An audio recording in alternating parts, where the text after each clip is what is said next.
Hello friend, this is Rahul. Welcome to my YouTube channel Vats I S YouTube channel में आपका हार्दिक स्वागत है। अभी हम दिल्ली सल्तनत के बारे में पढ़ रहे हैं। पिछले वीडियो में हमने ख़त्म किया दिल्ली सल्तनत की प्रशासन व्यवस्था के बारे में। आज हम स्टार्ट करेंगे दिल्ली सल्तनत की अर्थव्यवस्था के बारे में। इकोनॉमिक कंडीशन ड्यूरिंग दिल्ली सल्तनत। तो सबसे पहले बात करेंगे इब्न बतूता की। इब्न बतूता जो था ये मोहम्मद बिन तुगलक के टाइम में आया था, तुगलक काल में, और ये मोरक्को का वासी था। और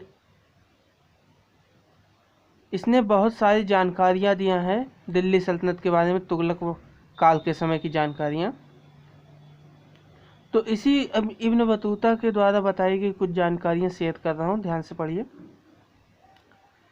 इब्न बतूता कहता है कि कृषि की स्थिति संपन्न थी, मतलब कि खेती में काफ़ी ज़्यादा स्कोप था उस समय, और कृषि की स्थिति काफ़ी संपन्न व्यवस्था में थी। और मिट्टी जो थी उस समय की उपजाऊ होती थी, मतलब कि हर प्रकार की फसलें हो सकती थी और काफ़ी ज़्यादा उपज होती थी। इसके अलावा हर साल 2 फसलों का उत्पादन होता था, ऐसा नहीं कि हर साल एक ही हो, हर साल 2 फसलों का उत्पादन होता था। और अगर चावल की बात करें तो चावल तो साल भर में 3 बार बोया जाता था। कितनी बार? 3 बार। और इब्न बतूता एक चीज़ और बताता है कि दिल्ली सल्तनत काल में कई प्रकार की खूबसूरत मस्जिदें, महलें मतलब महलों, ठीक है, पैलेस होता है ना, महल। तो खूबसूरत मस्जिदों, महलों, किलों और स्मारकों का निर्माण कराया गया। अब अगर पैसा होगा, संपदा होगी, संपत्ति होगी, तभी ये सब निर्माण होगा। तो इब्न बतूता का ये सब बताने का मतलब यहाँ पे ये था कि उस समय संपदा काफ़ी अधिक मात्रा में थी, अर्थव्यवस्था काफ़ी अच्छी थी। ठीक है, आगे चलते हैं। इस अवधि के दौरान सुल्तानों, स्वतंत्र प्रांतीय राज्य के शासकों और रईसों के पास अकूत संपदा थी। ठीक है, क्योंकि अभी मैंने कुछ देर पहले ही बताया कि संपदा थी, तभी तो मस्जिद, महल, किले, स्मारक ये सब बन रहे थे। और वो भी छोटे में नहीं, बड़े बड़े स्मारक, बड़े बड़े किले। ठीक है, तो ये सब अगर पैसा नहीं होगा तो कैसे बनेगा? मतलब संपत्ति नहीं होगी, जायदाद नहीं होगी तो कैसे बनेगा? मतलब संपत्ति थी। तो वही बात आ गई यहाँ पे कि जो सुल्तान थे, स्वतंत्र प्रांत के शासक होते थे, जो रईस होते थे, उन लोगों पर बहुत ज़्यादा संपत्ति होती थी। अब सल्तनत काल में कृषि के बारे में बात कर लेते हैं। एग्रीकल्चर ड्यूरिंग दिल्ली सल्तनत। तो कृषि जो था ये व्यवसाय का मुख्य स्रोत था। ठीक है, और भूमि जो है उत्पादन का स्रोत थी। सिंपल सी बात है, कृषि अगर होगी तो वो ज़मीन पर ही होगी, और जब ज़मीन पर होगी तो ज़मीन उत्पादन का मुख्य स्रोत है। और कृषि व्यवसाय का मुख्य स्रोत इसलिए था क्योंकि उस समय आज की तरह इतनी बड़ी बड़ी इंडस्ट्री होती नहीं थी, और ना तो इतने बड़े बड़े सर्विस सेक्टर होते थे जैसे आज हैं। तो इसलिए जो अर्थव्यवस्था थी वो मूल रूप से टिकी होती थी कृषि पे। अगर ज़्यादा अच्छी कृषि है तो ज़्यादा अच्छी अर्थव्यवस्था। ठीक है, उपज जो थी वो पर्याप्त मात्रा में होती थी, मतलब इतनी उपज हो जाती थी कि खुद भी खाएं और राज्य को लगान भी दें। ठीक है, और इसके अलावा अधिकतर किसानों के पास इतना ही बच जाता था कि वो बाहर मार्केट में यानी कि बाज़ार में जाके बेच भी सकें। ठीक है, मतलब कि उपज काफ़ी अधिक मात्रा में होती थी, अच्छी मात्रा में होती थी। खुद भी खाते थे अनाज, राज्य को भी लगान के रूप में देते थे, बाज़ार में भी बेच लेते थे। तो कोई दिक्कत नहीं थी उपज के मामले में, कृषि के मामले में उस समय। अब बात करते हैं पुरुषों और महिलाओं की। पुरुष जो होते थे वो फसलों की देखभाल और कटाई करते थे। ठीक है, पुरुष फसलों की देखभाल और कटाई करते थे। और महिलाएं जो थी ये जानवरों की देखभाल करती थी। मतलब कि यहाँ पे श्रम विभाजन भी दिखाई पड़ता है। क्यों? क्योंकि पुरुषों का काम अलग बटा है, महिलाओं का काम अलग बटा है। और प्रमुख फसलों की बात करें तो प्रमुख फसलें थी गेहूं, चावल, दलहन, गन्ना, जूट और कपास। गेहूं, चावल, गन्ना, जूट और कपास ये सब तो अलग अलग है, सब समझते हैं ये क्या चीज़ें।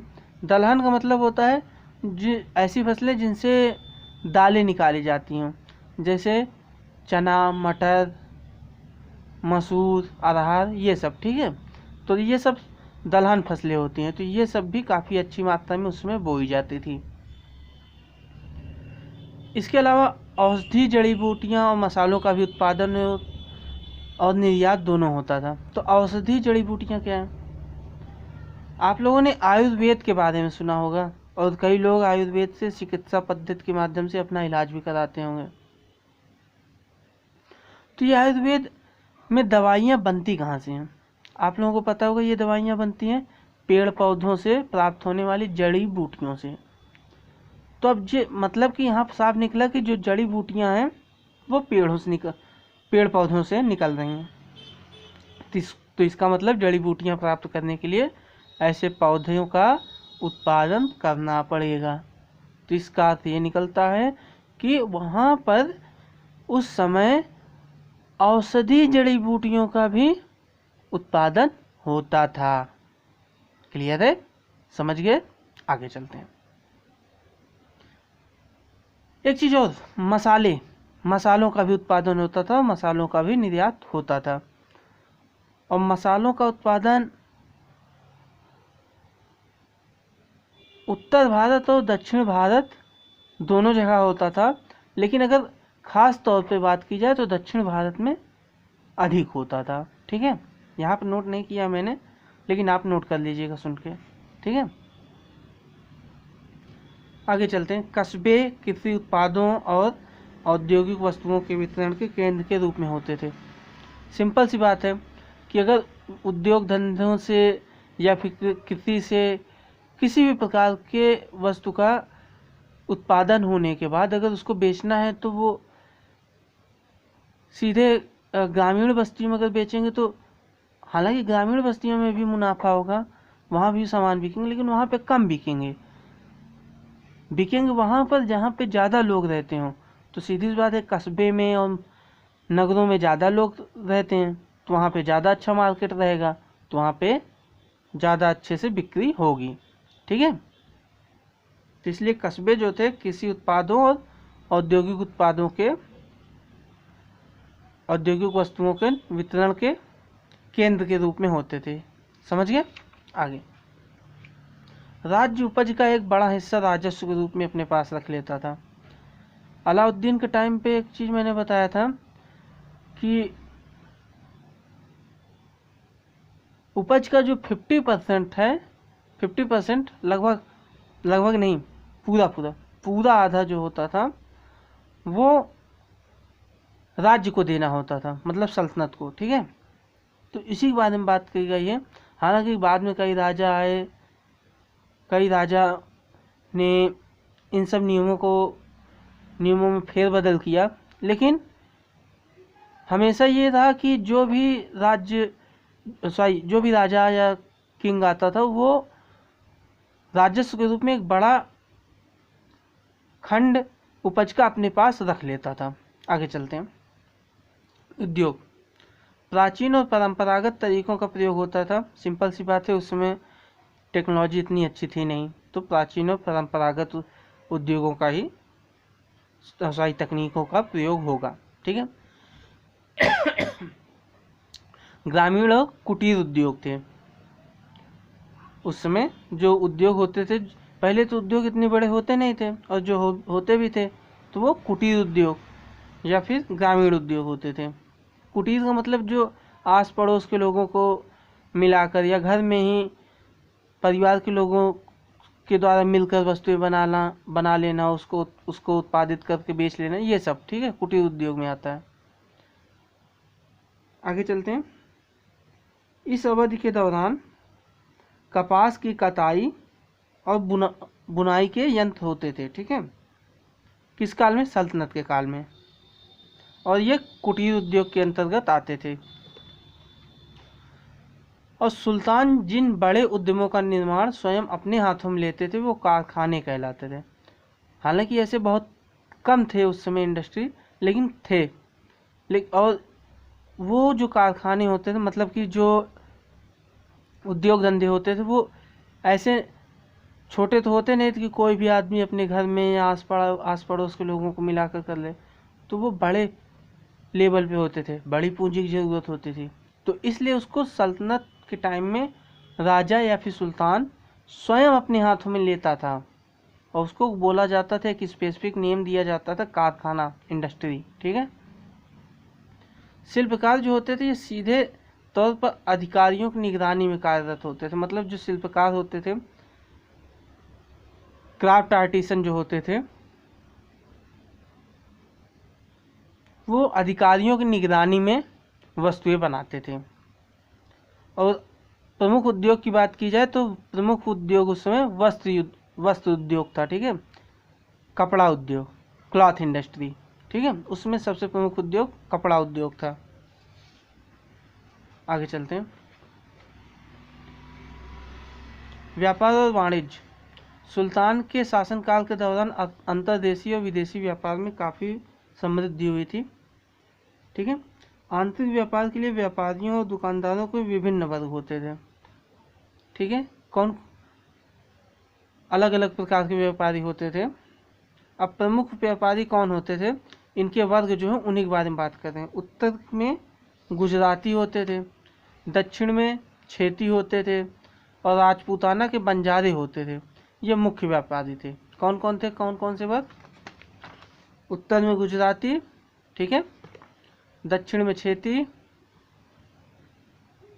क्षेत्री और राजपूताना में के बंजारे। ठीक है। और वस्तुओं के जो बड़े सौदे होते थे वो मंडियों में किए जाते थे।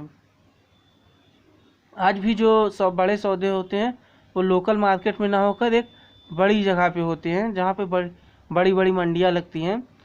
आज भी देखेंगे तो ये हर गांव या हर बाज़ार में नहीं होता, हर कस्बे के आसपास ये 4-6 कस्बे में एक मंडी होती है। वहाँ पे थोक में बिक्री और ख़रीद होती है। तो इसी प्रकार की मंडियाँ उस समय भी होती थी।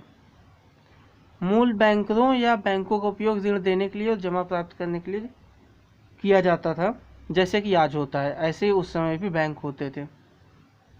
ठीक है, इसमें ज़्यादा कुछ बताना नहीं, सिंपल समझ लीजिए जैसे आज बैंकिंग होती है ठीक इसी प्रकार की होती थी। बस ये कि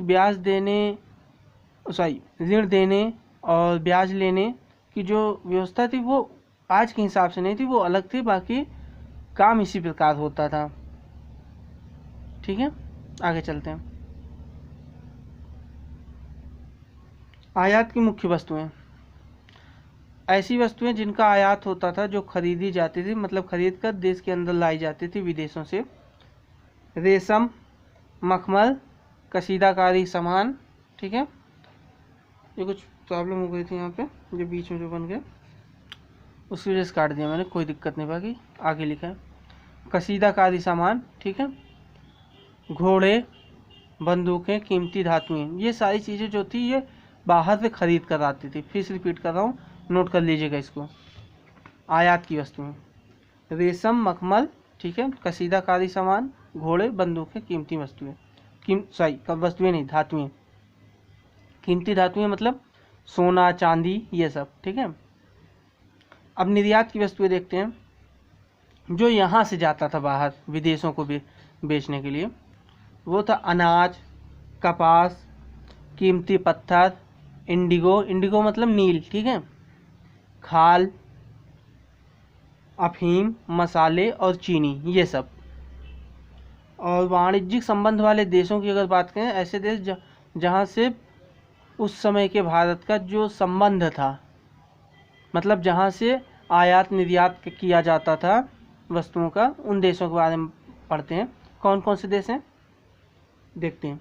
इराक, फारस यानी कि आज का ईरान, ठीक है, जिसे भूतकाल में पर्सिया भी बोला जाता था।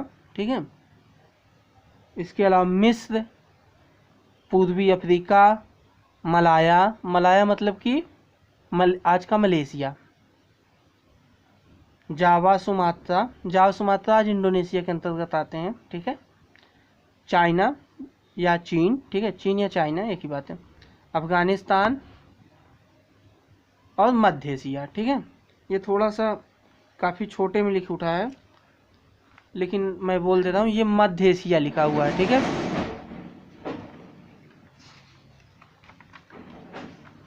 ठीक है, तो यहाँ से ख़त्म होता है।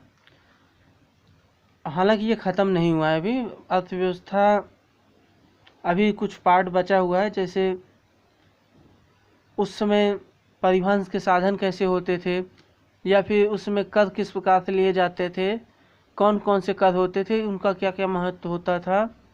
तो ये सारी चीज़ें जो बची हुई हैं उसको अगले वीडियो में हम देख लेंगे।